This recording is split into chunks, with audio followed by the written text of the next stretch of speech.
Hello mga besh, dito kami ngayon sa HK Cafe, Ayala, Zamboanga City.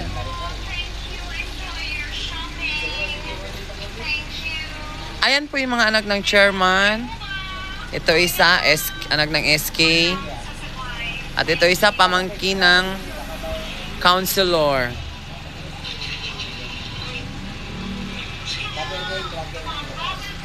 Try daw namin yun, HK Cafe, dito sa Ayala, Zamboanga City.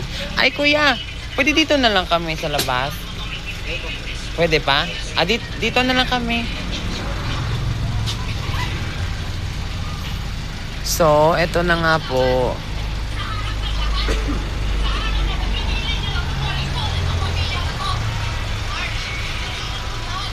Hindi pala to pwede sa harang.